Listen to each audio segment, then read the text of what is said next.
Sorry for the interruption. No, no worries. Perfect time.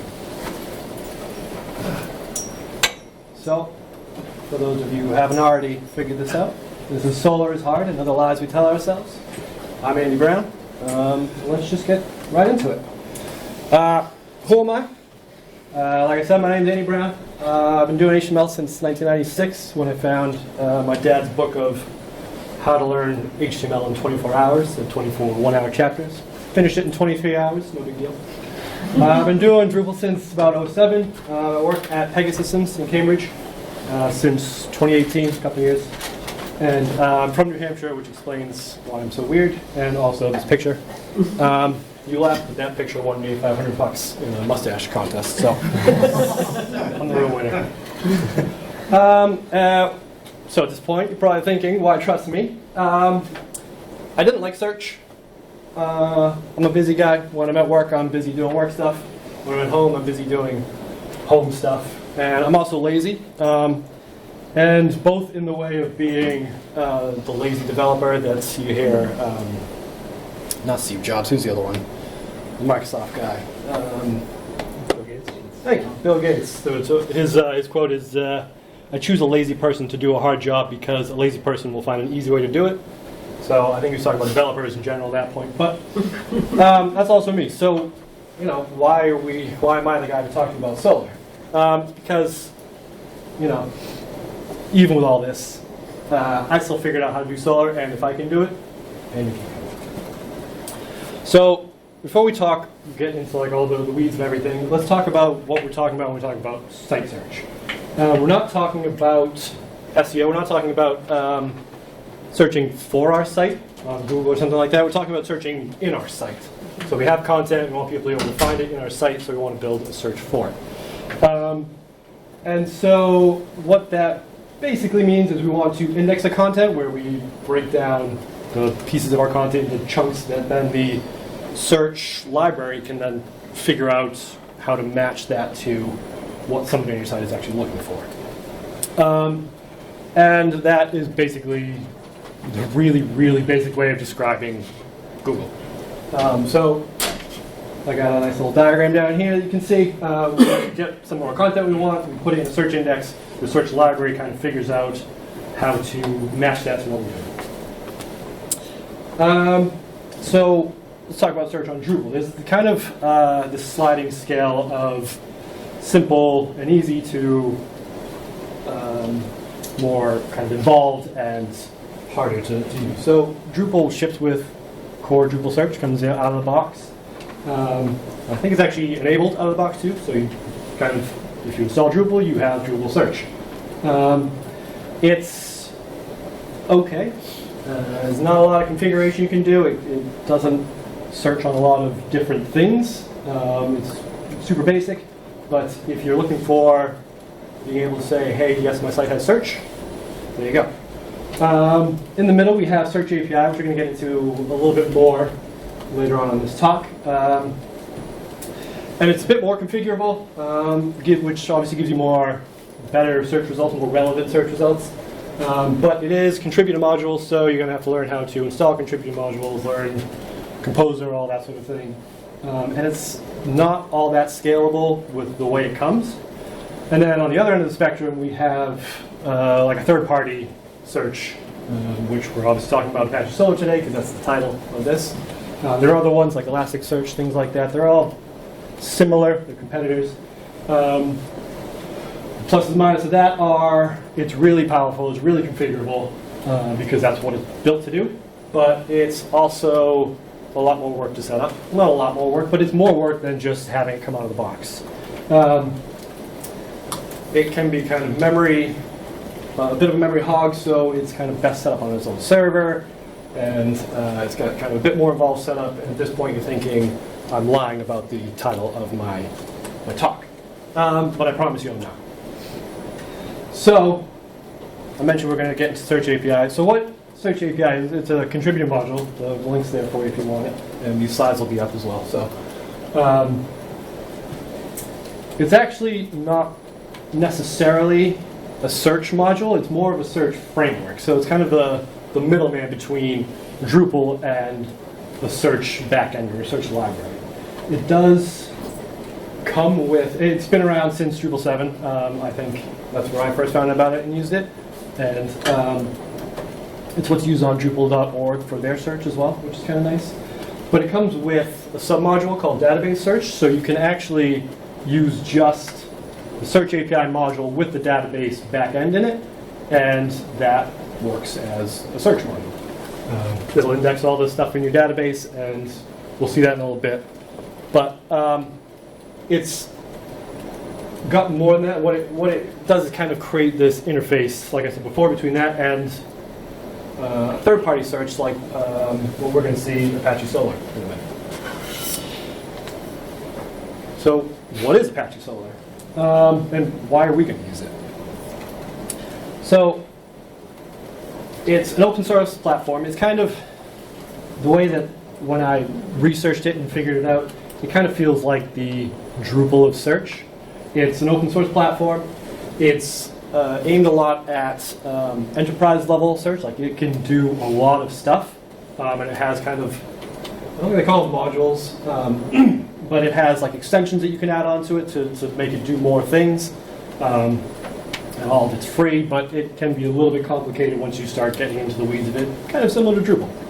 But what it actually is it's almost like a bundle wrapped around the Apache Lucene library, which is a library specifically built on Java for indexing and search capabilities. So it does things like spell checking, hit highlighting, so if you do a search and then it highlights all the words that you search for in the results, does things like that.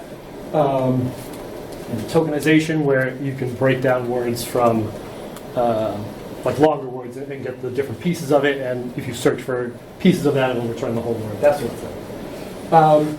And so Solr is that library as a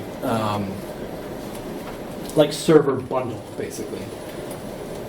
So it has that built in, and it also has a web admin interface, which we'll go through later, and it has kind of APIs that you can hit the server, and it'll return results in JSON or Python or Ruby, however you want to process those results. So that's the basics of Solr. So what can it give us on top of what we already get from, say, a database search or the core Drupal search?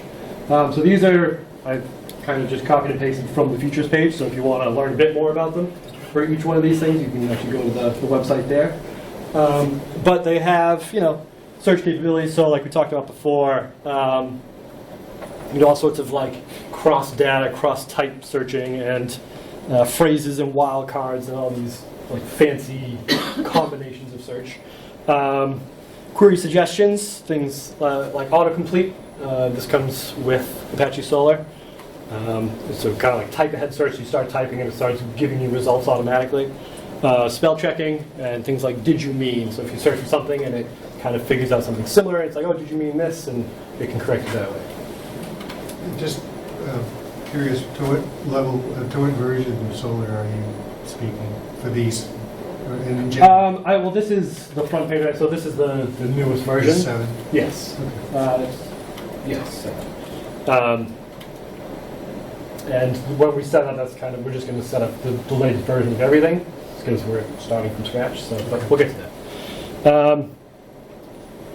And also, like I said, it has real-time indexing, which basically means when you put something in the index, it's ready to go pretty much immediately, which is kind of so you don't have to worry about like there being a delay of when you maybe create some content and put it in the index. It's going to take a while for people to search for. It's just going to be there. It also has, like I said before, powerful extensions.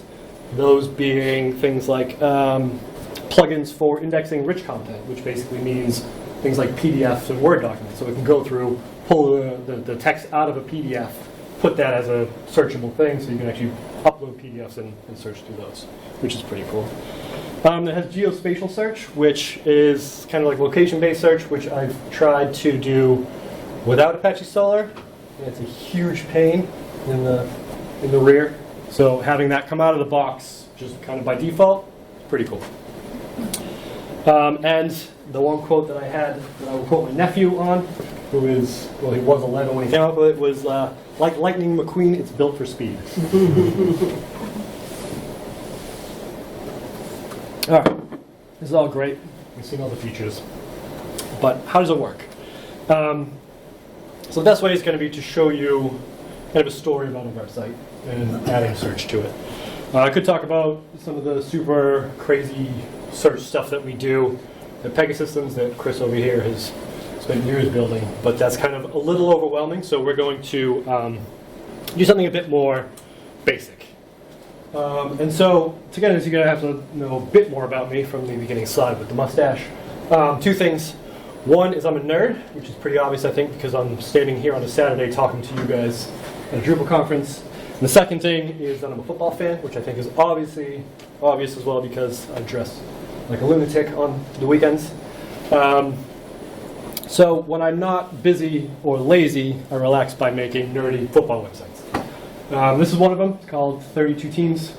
And what I did is I came across a spreadsheet or data, CSV, something like that, of every game in the NFL from 1966 that was ever played. And for those of you keeping track, that is 12,452 games. So I use this as kind of a side project to learn some stuff for work. So I wanted to do learn how to do a migration with the CSV. So I migrated every single one of those games as a node into this website. And then I can do all sorts of different views and stuff like that, and it's great. But I wanted to add search to it. So I did that, and I used the search API with the database backend, but it's super slow. So I want to convert that to Solr. So that's what we're going to do here. So what would that look like? So I spent some time creating some more of these awesome diagrams. But basically, so what we have is we have my site down the bottom left-hand corner there. We index our fields, which we'll talk about in a sec, and then we push them to the Solr server. And then the Solr server, when we do a search, it calls the Solr server, gives us search results back.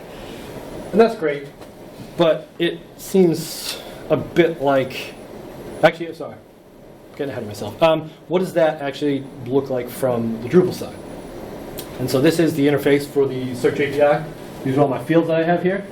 I hope you can still hear me. But so we've got our so we've got our machine names, which is what we send to Solr, and that's how it kind of figures out what's what. And then over here we actually have our field types. And so most of these look pretty familiar. I don't know if you guys can read that in there, but we have things like integers and strings, which are pretty straightforward. Integers we can use to do things like ordering, ranges, things like that. Pretty obvious. Strings we can use to filter on.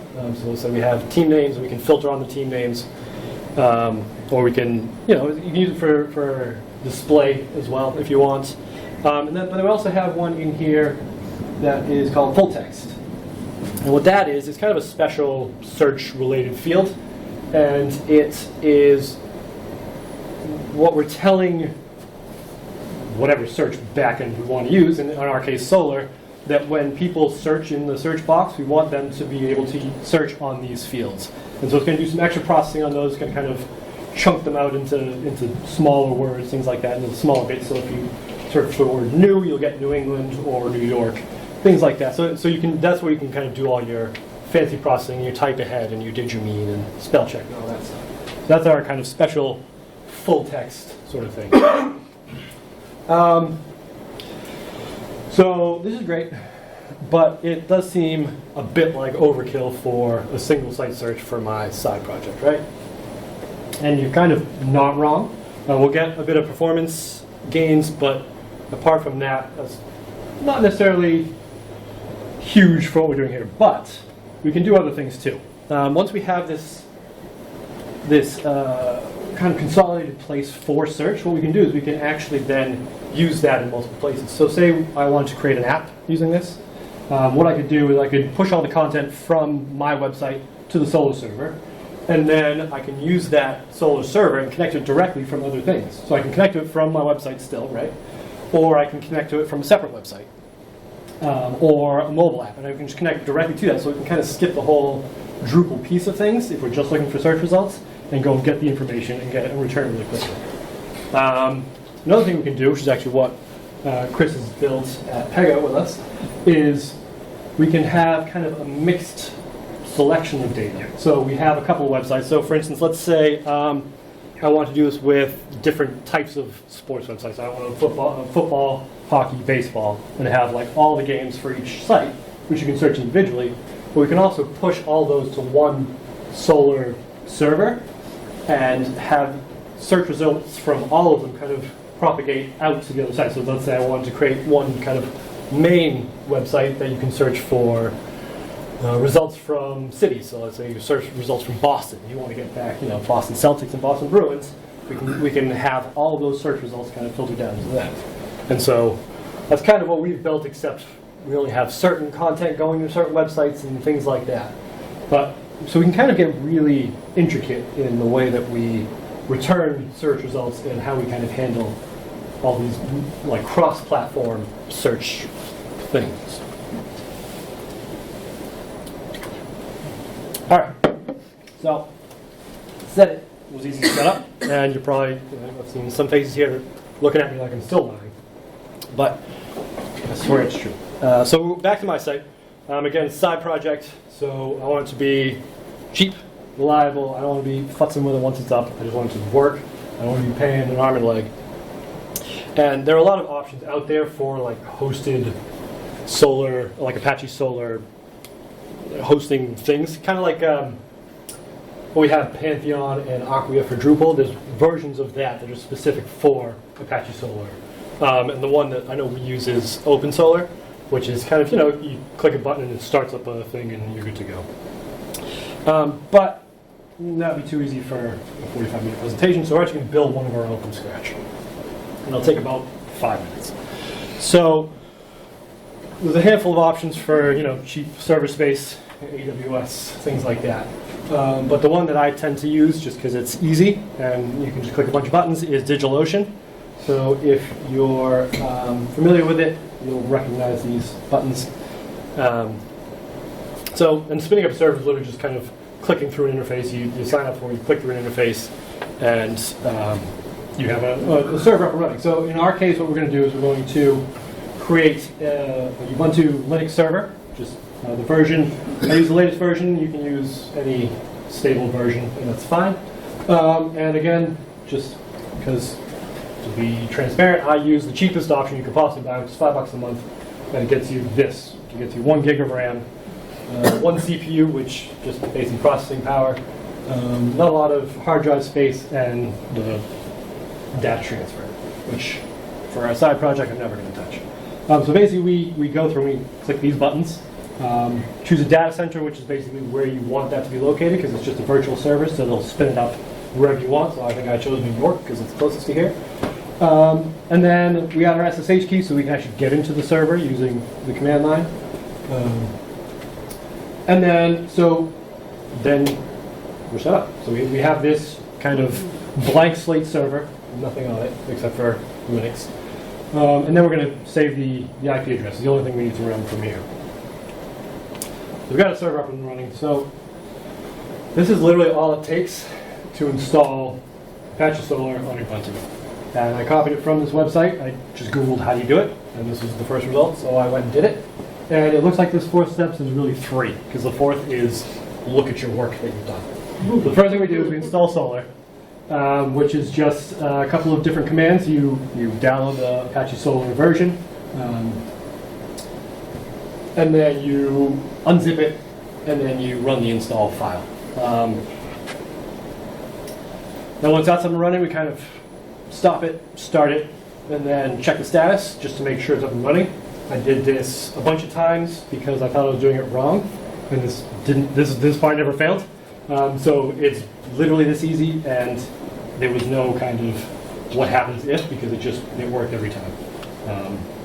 And then you create a Solr collection. What that is kind of a data set of index documents. So you can actually create multiple kind of data sets on an individual server. I'm not trying to recommend that on the $5 droplet that we're using here because it'll probably melt it. But, I mean, it's America, it's a free country. You can give it a shot if you want. And so that's what this command is doing here. And this mycall1 is the collection name. I was much more unique, so I used Teams Solr. as my collection, which we'll see in a bit. And then, like I said, step 4 is just get your IP address from DigitalOcean that we set up before, plug it in your browser, and you get your admin handle. So as you can see, here's my Team Solr collection. So you can actually add multiple, and that'll be a drop down. You can select different ones if you wanted to.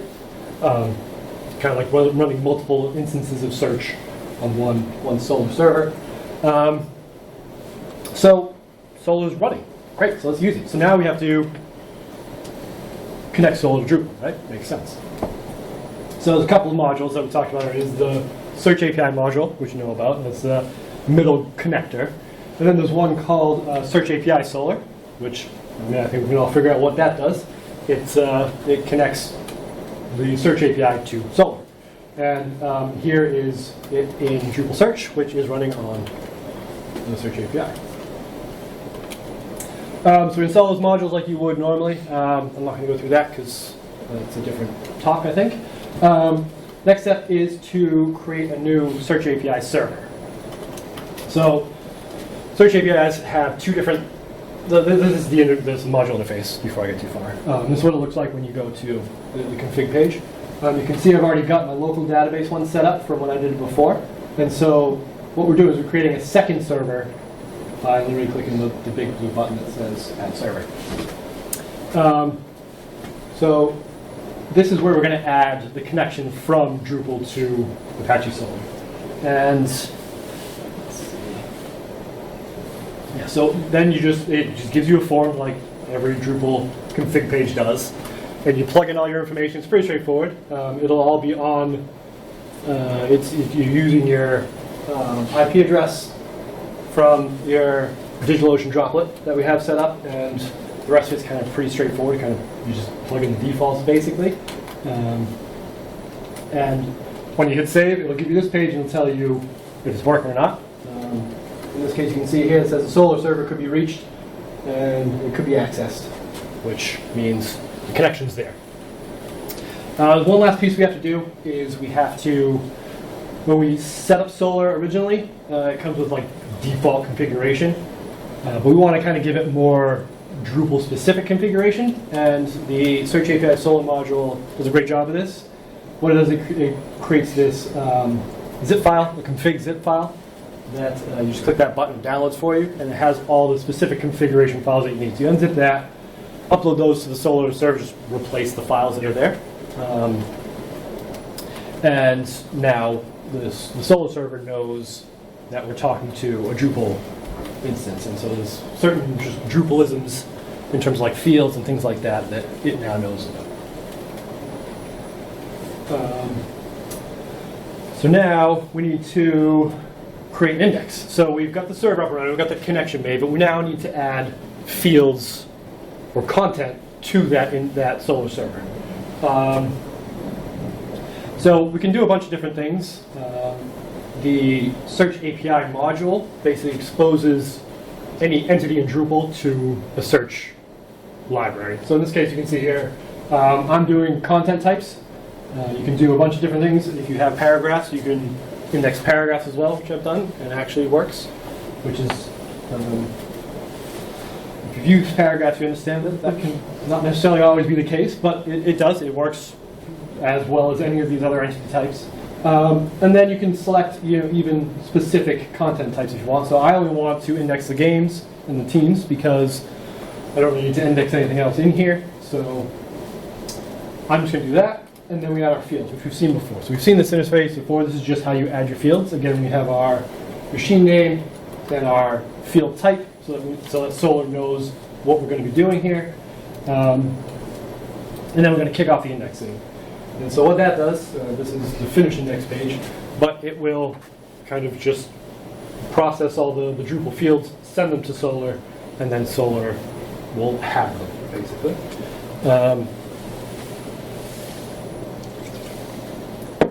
So Solr has our content. Now the rest of this is a lot more kind of Drupal-y. So we're going to create a view like we do when we want to display a view of content. And it's just like creating any other view in Drupal, except instead of selecting create a view of content filtered by this type, that sort of thing, you do create a view of the index name that we created before. So if we go back here, our index name was something really unique, like a Solr game server. So easy enough to find in the drop-down of what things you need. Here we go. And then you just create it like another view. And so if you're adding fields, you can create it with either fields or entities, which we'll see in a sec. But you can do it just the way you created it, and the list of fields it'll give you, if you're doing fields, are just going to be rendered entities from that, from the Solr server, the ones that it knows about. So you're not going to be able to put stuff in there that it doesn't know about. And then the filter, you just add the full text filter, and that will create the little search box that you can then type into. You don't have to add that, because if you just want to use things like facets, like checkboxes on the side sort of thing, you just filter by. You can skip this entirely, and that's fine. You can just use facets and use the facets module to build that out, and that works kind of the same way. So they always say not to do a live demo, but you know what? We're going to do a live demo, and we'll see how this works. So I have actually built this on my local. So if you, this is a live website, this not specifically, but the whole idea, if you go to 32-teams.com, you'll actually find it here, and you will see the database search working, which is what this is. And so we can actually search for things like bills. So the idea is you can search for a couple different teams, and it will return every game between those two teams. So if anybody needs to go get a coffee, now would be a good time. So I mean, it's not super slow, but it's not fast. You can see we got Patriots, Bills on either side. Great. So this is using the database, so it works. Not particularly fast, but it's fine. So this one is using Solr. So if we do, again, Patriots, Bills, it'll be a little bit faster, in theory. So returning the same stuff, but what this is actually doing is going to the droplet that I've set up, getting the information, and getting it back. So it looks just the same. We're getting the same results.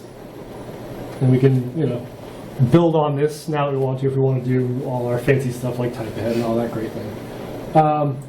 We can also do, we can return entities. So it knows, we can basically just index node entities, node IDs to the server, and so just give me node IDs back and then render them as we go. So if we do, let's stick with bills.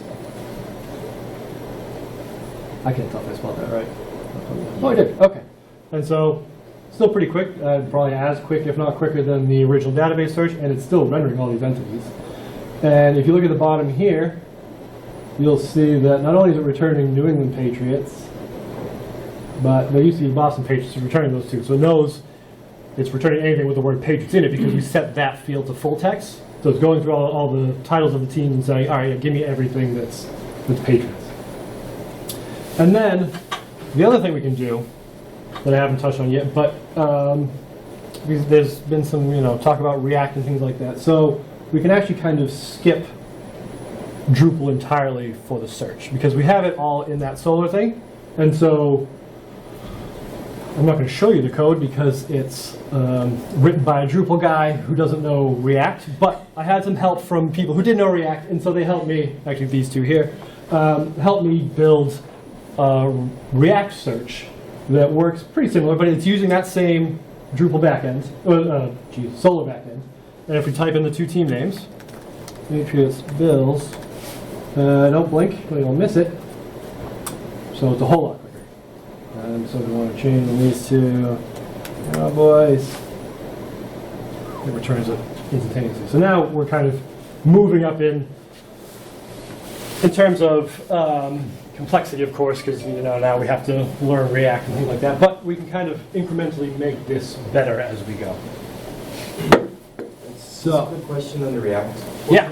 Is that a React block that you have inside the Drupal page? Because I noticed it's still got like the Drupal. It is, yeah. So I can find the name of the module after this, but there's one. Actually decoupled kind of concept there? Basically, yes. It's something that you can create like a node that's a React wrapper, and the module will basically just chuck React into it. Okay. I wonder, why is it so much quicker? It's almost like the index is living on the page or something. Right. So it's quicker because Drupal gets out of the way. So instead of having to deal with the search API module itself and kind of working its way through that, I'm literally hitting the Solr server directly, just straight from the code, which I can actually show you the admin interface here. So this is the one that we set up. This is if you actually go to that URL. I haven't put any sort of protection on it, so it's live. You can actually go here and see this and do what I'm doing. And so this is our index. So Solr comes pre-configured with RESTful APIs already out of the box? It does, yep. So, and actually I'll show you that in a second. Is that query? I think it is. So this is, so you can actually do just like this comes built in with Solr. And so you can do a query like tester basically. So I can just say, so this is what it's going to query on, which is basically everything. And so if I say, give me everything, that's how quickly it returns data on the cheapest DigitalOcean droplet money can afford.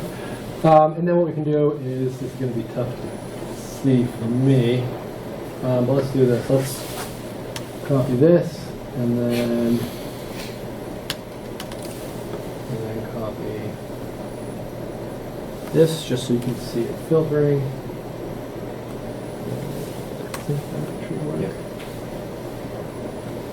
So now this is getting everything with the with that field. And so these are the fields that the machine names are all these ones in black that when we create the index in Drupal and send it up here, this is where it's getting that machine name from. So we're still using Drupal to push the data to here. So if I created a new game node on Drupal, it would push here, and we can set it up to do that automatically with the Search API module and the Search API Solr. And so it pushes the data up here directly. But then if we want to get the search results, we can bypass that by just hitting this. So actually this here, what it does, it creates this URL, which is, so if you were to hit this URL specifically, which is what I'm doing with React, it will just return this JSON object with all the data in it. So you can create any number of sites, completely separate servers, and just exactly right. This live and Yep, you hit and you just get the results back. And so if you there's some caveats to that where if you have multiple sites and you're pulling data from both of them, they're both Drupal sites, you don't really want to do the rendered entities, because if you're trying to pull, say, node 3 from this site onto this site, it's going to load node 3 from this site. So you either want to push the entire like rendered HTML to it, or do it by fields and then kind of, so either way would work. So you can pull down the actual fields and then render those as if they're in this second site. So there's things like that to I mean, Chris would be the one to kind of talk to you about all the pitfalls. But yeah, so basically this is the general idea of... This is just the data, so like a fully decoupled site wouldn't have that issue. Right, yep. Yep. So yeah, so like if you were to create some of the Gatsby sites that some other people are talking about, and you want to still have the search in there, you could set it up with this. So with a React search, kind of some sort of library, and you can hit this directly and pull the search stuff down. So I think that is about what I have. So yeah, just a couple of links here. The Search API Solr, the person who actually wrote the module did a whole bunch of documentation. It's actually really good, and it goes into some of the more edge cases that we're talking about, like if you want to actually push rendered HTML to Solr, he's got a tutorial on that. And then the Apache Solr website itself has really great documentation as well. They help me get set up, and like I said before at the beginning, if they can help me, they can help you, because I'm a lazy developer. So that's all I got. So I don't know if anybody has any questions or want to see anything else. let's hear it. And actually, my earlier question about version was assuming that it was 7, because that's what I've been using, but I see you're on 8. Can you talk to the risks or benefits of going from 7 to 8? I don't really know, because I haven't used 7. Really? No. I know we use all sorts of versions. 6 and at work. 4. 6 and 4.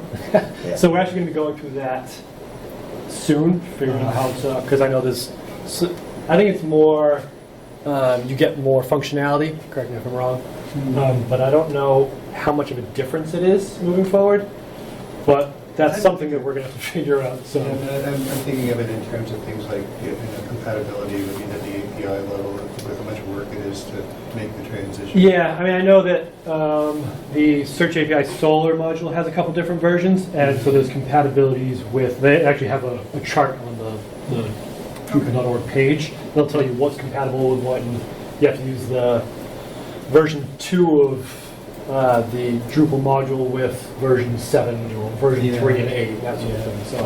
I'm working with a site that's very Solr dependent. But at the same time, maximizing the amount of the functionality of search is really important. So there's Right. kind of a trade-off there. How much pain will it be? Yeah. to go to- Yeah, I think the next presentation will probably be either do or don't update, once we figured out Yeah. the answer to that question. Yeah, I mean, the site's almost entirely devoted to search. Yeah. And maybe 100,000 artifacts or something like that. Yeah. Yeah, that's the thing. Like, as you can see, it was returning search results almost immediately, and that was with, what do we say, 12,000 something nodes Yeah. and pieces of content in there. So it is pretty performant, but yeah, it also depends on how you set things up as well. So, sure. Another question about how Solr, how long or what's the ideal time to allow for something, for data to be entered into the system, fed into Solr, and then become available on search? Because we constantly have issues with how long new content is reflecting on the site. But Solr in particular, we have a project advertising system for faculty, and they'll put in their projects in, they'll put in all their stuff, and then they'll quickly go to the page and search for it and go, my project's not showing up, and we're like, we have a cron job going. Right. But is there any tips or tricks to make it quicker that you know of? I mean, I think there are settings in some of the modules that will allow you to, like, as soon as the page is saved, it'll actually push it directly up. But we actually run into similar things with what you have, because we have things getting updated in bulk oftentimes. Like, we have imports being done from different services, and so we have things running on a cron as well. So I think it's a balancing act, basically. Because the actual indexing itself on Drupal can be a bit process heavy, so it can kind of slow things down, as I'm sure you know. Yeah. So I don't know if there's a good answer to your question. I'm tempted to just put like a little disclaimer for them, going, please be patient. Yeah. But Yeah, I don't know if there was like, you were going to give me like some cool, like, this is a magic trick. I don't think there is one. It's more of a Drupal problem than Yeah. Solr. Yeah, it is. Yeah, because as soon as it gets to Solr, it's there and it's ready to go. Okay. But it's just basically figuring out how to get it to Solr in the quickest manner. Does the indexing run in Solr and send it, or does Solr crawl the site Indexing runs in Drupal. in Drupal? Yeah, so I can actually, see if I can pull up that page. Probably good, since you're on different machines. Search API, here we go. We All have right, so a lot of web traffic. yeah, so this is my Solr search here. And so we can index from here. There's drush commands and things too, but I can actually kind of queue all the items for indexing. You can have different amounts at a time run. So if you just want to do like a couple at a time and just kind of have it always going, you can do that. I think there may be, I don't exactly remember where the settings are off the top of my head, but I think there are things where I can't actually read what any of that says. But I think there's somewhere in here index options maybe. So yes, you can have it index on cron or index immediately once, like if you're creating a piece of content, just have that put the index immediately and just get sent up. But like what we run into is if we're having like an import of, say, 1,000 nodes, we don't want that to push everything up all at once because it's going to bog the entire site down. So we run it on cron, kind of like you do. Yeah. It's an active, it's a heavy load during the school year, just Right. constant stuff. So. Exactly. Yeah. So, so I think, like I said, it's a balancing act between how often you're running cron and how many pieces you're doing at a time and all that sort of stuff. So, sure. Hi. So our website is a multiple website, like has multiple sites. Mm-hmm. So we are using the Search API server, and we are also using the Acquia server. Okay. So so we have the problem with the recommended page to show up. Say, if you search blue, we want to have like ABC page to show as the top 3 in the search results. And this AB3 located in different sites. Right. And also we have PDFs, like huge PDFs. So also the ABC PDF need to show up as like the top 6, let's say. Right. So the ABC page first, and then ABC PDF. So what we did is like we set up the text on the ABC node, Yeah. on the page node, and then to show up. But there's some challenging right now we didn't solve yet. Is single, which we call it a single text search, which is when you search for, let's say, blue. If it's blue sky, it show up. Yeah. But if it's just blue, it's not. I mean, my question is like, do you guys have any challenging, any, when you do the multi-site search, facing anything? I don't know. That So is the issue related to multi-site search, or is it related to a specific query not returning I think it's what you It's- want? It's more for, I think it's more for like the version. We ask Acquia people as well. It's more for the version is not compatible together. The Acquia search, the search API solo is not work yeah. good I think together. Acquia runs on an older version of Yes. Solr. Yeah, they do. Yes, Yeah. Acquia don't use Yeah. it. 3.3. 3 Yeah, points. Pantheon, you Oh, have to use Search API Solr 1. Yeah. Okay. So. Yeah. Pantheon too, they're both like. Oh, really? Yeah, they're both like. So I might recommend you look into an external service from Acquia, like Open Solar. Yeah. Yeah. Search Stacks, I think, is another one we've been looking at. Yeah, yeah, we're working with search stacks and they've been great. Yeah. We're running 7.4 or something like that and they've been terrific. Very responsive. So, Good. so that PDFs, if you want to like get that PDFs on top of your results, Mhm. I mean, what do you guys recommend? So there are. I'll let Chris talk about the fancy stuff, but I know there is a boost that you can do Yeah. for different things like that. So you can set that to be higher, and if that's higher, that will return further to the top because that's kind of like a relevancy score, I think. And so they'll say PDFs are more relevant than any other search results. That'll kind of boost them to the top. And I know we've had issues with people wanting specific search results to show up at the top for specific searches, and that's kind of like a whole Yeah. different animal. We have a marketing team that wants very fine-grained control over the specific Yes. search query results in this specific thing at the top. So there's a Apache Solr plugin called Elevate that you could use that provided a list of basically, for these search terms, I want this specific list of results. Yeah. I'd caution is using that as an overall search strategy, but if you're in a pinch, it's helped us out a lot. You could also, for that, if you wanted to always have content come before files, for example, something, and I worked on a project with Andy at his previous job where we did this, you could, because Solr is so quick, in Drupal you could set up 2 different views, or you could make 2 different queries. So you could filter out, say, I want to query only content, I want to query only files, and then you return those orders on the same page, so you always show your content first and then your files. Yeah, that's a good point. Thank you. Cool. All right, any other questions? All right. Thanks a lot, everybody.